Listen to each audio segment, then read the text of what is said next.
All of hell belongs to me. 16th century Europe, a time when even heaven was for sale.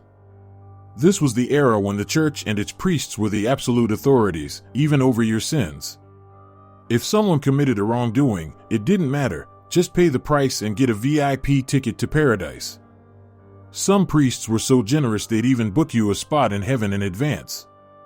Kings couldn't rule without their blessing, and as for the common people, well, they were at the mercy of it all. The story goes that during these times, a priest in Germany made an announcement: whoever wanted salvation from their sins should come to the church, make a donation, and claim their 5-star ticket to heaven.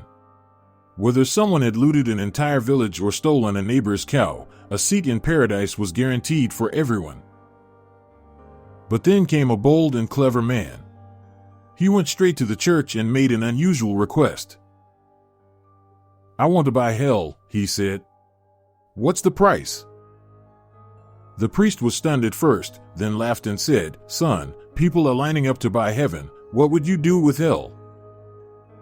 But the man insisted, "I only want hell. Name your price." The priest, thinking he could make a quick buck off this madman, said, "Just give me 3 coins and hell is yours." The man immediately paid the price and told the priest, "Now write a document stating that hell is officially mine." So the priest wrote it down, sealed with the church's stamp. This certifies that this man is the sole owner of hell.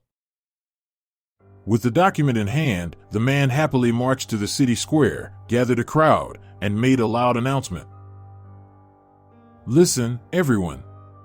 I have bought all of hell, and from now on, I won't let anyone enter it. So there's no need to buy tickets to heaven anymore, because the gates of hell are closed."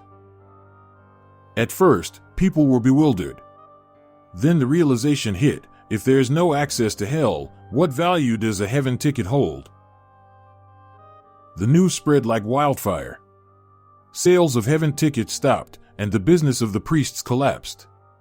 Panic struck the clergy. And the man behind it all was none other than Martin Luther.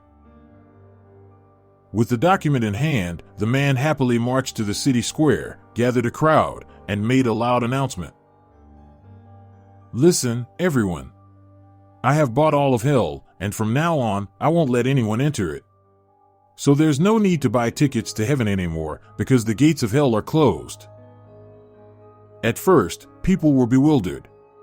Then the realization hit: if there's no access to hell, what value does a heaven ticket hold?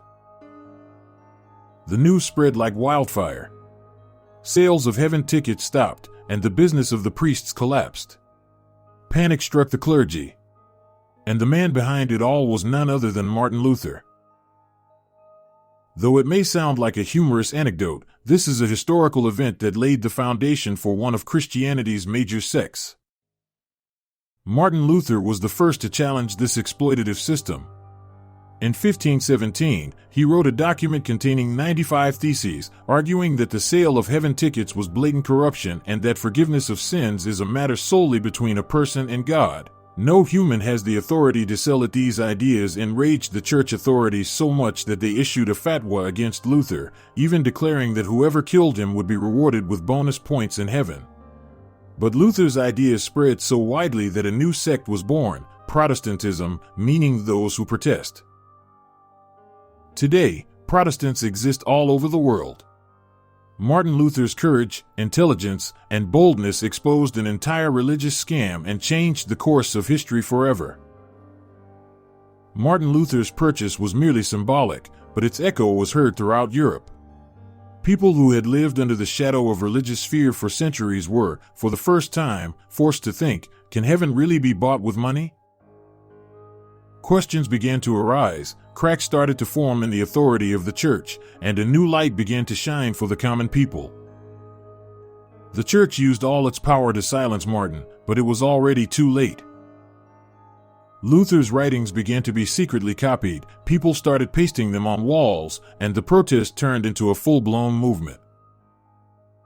This wasn't just a religious rebellion, it was a battle for intellectual freedom, where for the first time, people began to truly listen to the voice of their own conscience.